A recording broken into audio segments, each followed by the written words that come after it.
Hi, this video will look at the major steps of producing my print first among equals. The only thing I've left out is regarding the Edinburgh etch, the etching solution. I'm going to do a different video around safety and mixing of the chemicals involved, so look out for that later. But here, I hope you enjoy it. So the first thing you need to do is really get the copper plate that you've cut to size beveled correctly. So here I am using a file to give a 45-degree angle to the plate, and then keep really taking it down smoother and smoother. There's a smaller file being used now to remove any of the grooves that are introduced.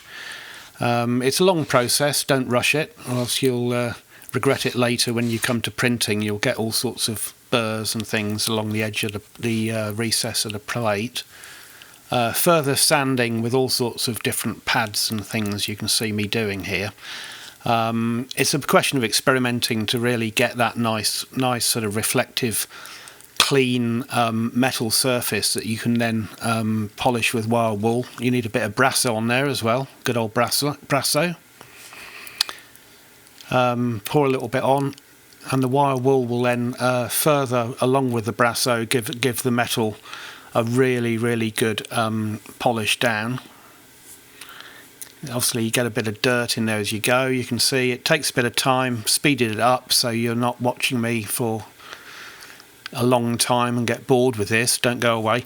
Polishing it up now with the tissue, get it really nice and clean, and when it's looking like that, almost see your face in it, then take it over and give it a good wash.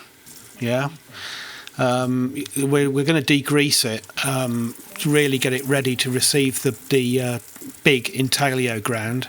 There I am, just brushing off some of the whiting there, and you can see me drying off the plate here, just using regular newsprint. And now I'm spraying soy sauce and whiting onto the plate to fully degrease it and giving it a really good clean again. So a secondary degreasing. And then here we go with the B.I.G, Big Ground from Andrew Baldwin. The link is in the description. It's an interesting ground. I'm not a really experienced printmaker. I've been trying this ground, and I've been trying the Lasco Aquatint resist, acrylic Aquatint resist ground. Getting interesting results with both, but if you don't put this ground on thickly enough, you do get some foul biting where the actual ferric chloride eats into the copper a little bit. You get some marks you don't want. And if you put the ground on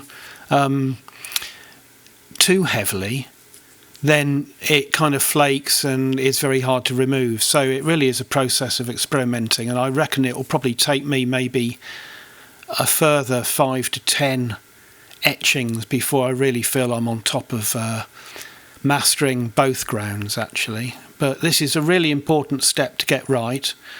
Try and keep the plate on the glass as well there. You can see it's a bit of a fiddly process, but it's not all that difficult. Just work steadily and methodically, don't rush. Now with the big ground, you can use that as a soft ground. You can draw into it as it is there. So I've got my soft ground ready, but just before then I'm just going to touch up with diluted big ground, diluted with spike of lavender oil, just diluted along the edges there, and then let that dry before I start drawing. So we've got the big soft ground, and I'm laying some greaseproof paper over the top,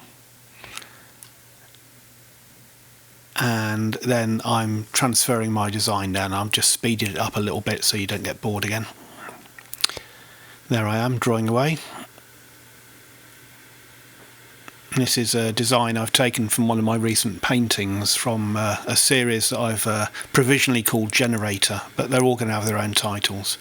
And then I'm cutting a little bit of scrim, tarlatan, that we use for wiping the plates down. Just a little random shape there, fairly random. Kind of means something to me, I suppose. And then I'm just pushing that into the soft ground in various places to apply tone, or to later generate some tone on the plate. You'll see what I mean later. The texture is actually removing elements of the big ground. You can't see that it's had much of an effect here, but that's the whole point of soft ground. It's a lot more subtle than a hard ground where you can see the line removed. So now I am working away. I'm using various hard instruments there to rub against the scrim. Repeated placings, just lifting off layers of big ground. So here's a little insight into some of the things I'm doing prior to putting the plate into the Edinburgh etch. There's a bit of a close-up on the work today, and then I'm just using an etching needle to go over some of the areas where I want a little bit more definition on the line, because you get quite a sort of pencil-like line on soft ground, and I want some of the areas of this design to be a little bit more prominent than that, so that's the way to do it. And then I'm attacking it again with a bit more scrim, just for the hell of it. This may not make too much impression at the moment, but impression, haha, see what I did there? But yeah, it will do. Anyway, next step is my little homemade baking machine. We're going to do some baking now. So the plate is ready to be turned into hard ground, where I could actually do some more drawing with the needle if I wished. But I'm good to go, really. The soft ground drawing is ready to be put into the ferric chloride. So we're going to make that big stable, and we do that by giving it a blast for about 6 minutes, 4 to 6 minutes, on full setting with the hairdryer. No hairspray, of course. There we go, that's the inside. One of these days, to make a bit more money, I'll have something a bit more sophisticated than this, but it does the job. Thanks again to Andrew Baldwin for all the advice on his website about how to do this. Another shot there of it working away. It's another process here that you shouldn't rush, and don't overbake the plate, or else you'll have problems getting the ground off later. One last step: put parcel tape on the back. That stops the ferric chloride from etching the back of the plate.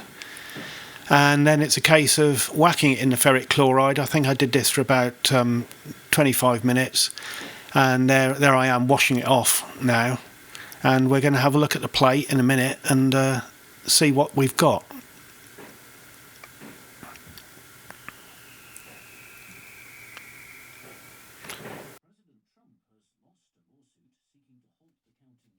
Here I am just removing the big ground now. That was a mixture of baking soda.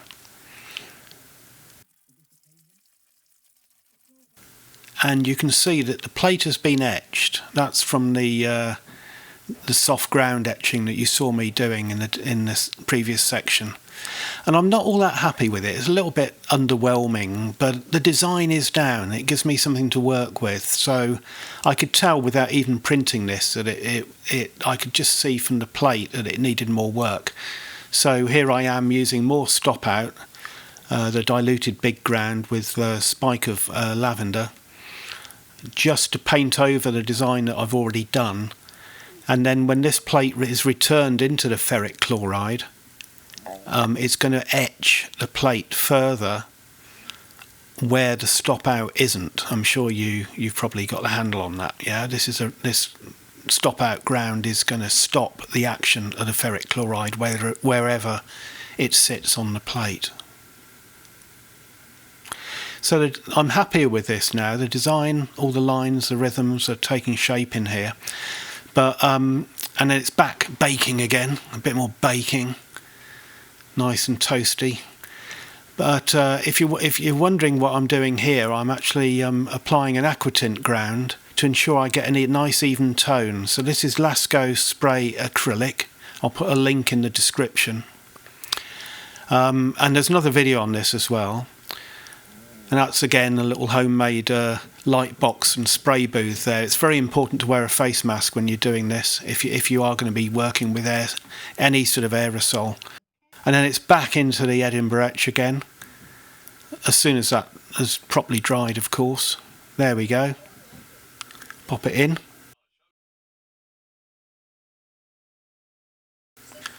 Put a little peg to stop it moving around too much, and set the timer. And then go off and do something else. So now there it is some time later, out of the Edinburgh etch and washed. There I am cleaning the plate. Now you can see that the Aquatint has done its job and some tone is appearing. So where the plate is lighter, that is going to hold less ink. Where it's darker, it's already nice and textured. And now it's time to ink the plate. So here we go, talcum powder on the hands, get those gloves on and off easily. Always watch out for talcum powder on the glass as well. When you start inking, you don't want any of that to get into the ink, so always wipe down before you go to the next step once you've got your gloves on, which I did and edited out. I'm using Cranfield Lamp Black here. Tube's nearly run out, but it's a nice ink. If the Democrat challenger wins the state, he wins the election. A recount has been ordered in Georgia, where Mr. Biden has also... So it's important to open the ink up, get it nice and open. What I mean by this is manipulate it on the glass. You're getting it warmer, and it just loosens the ink up a little bit, makes the inking process easier. And as in previous videos, I'm using various membership cards from Tate and Royal Academy, British Museum, etc. I think this one is a Tate card. So thank you, Tate. Very useful.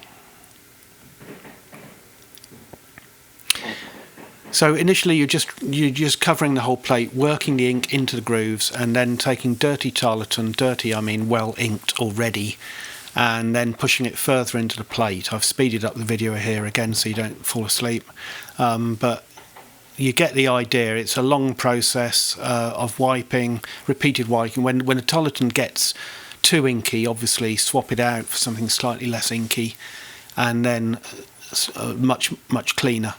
Yeah, as the ink comes off, you want cleaner tarlatan, and then keep doing that, but do not rush. Keep looking for even plate tone, and when that even plate tone is coming through, then you can move to tissue paper or newsprint. See what works for you best. Keep polishing it down, and when you think you've got the plate tone that you want and you're ready to print, then wipe the edges of the plate with a clean cloth and over one finger. And again, don't rush this or else you'll smudge the ink on the actual print itself.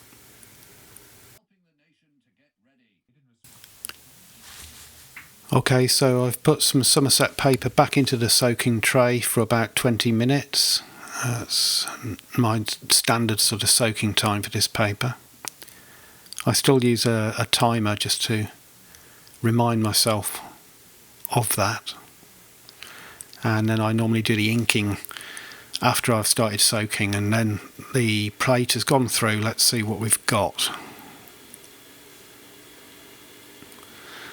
Okay, I'm still not happy with the tone here, so I do another print as well. You can see both of them here. The tone is uneven, the wiping is a bit inconsistent, and I also think the Aquatint spray is to blame, so I decide to give it a third attack with more Aquatint.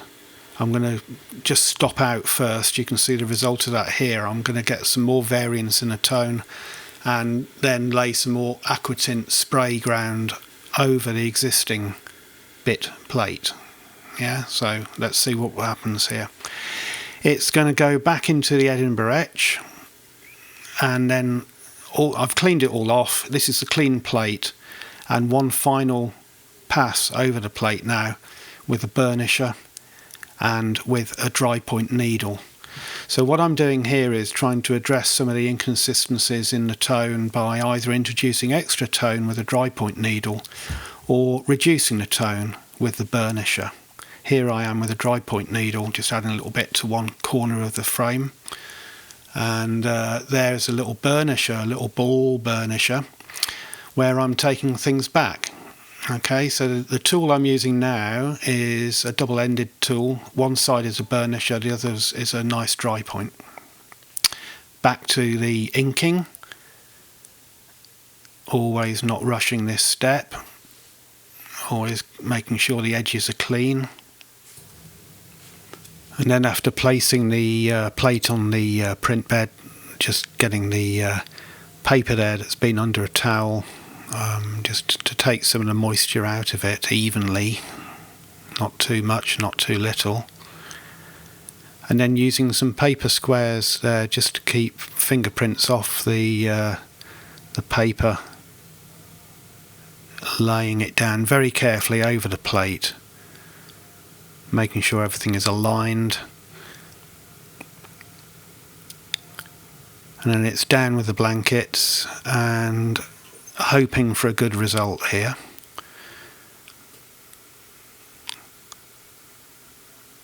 So then it's through the press.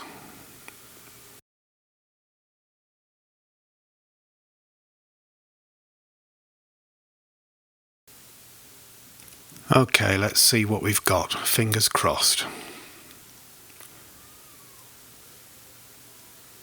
Is it any better? Oh yes, the tone is much better. I'm learning. As always, if you've enjoyed this video, do please give it a like, and if this is the kind of thing that's helping you in some way, you're starting to print, or you're like me, returning to printmaking after some time, then consider subscribing, and let's see where we go from here. Hope to see you again. Bye.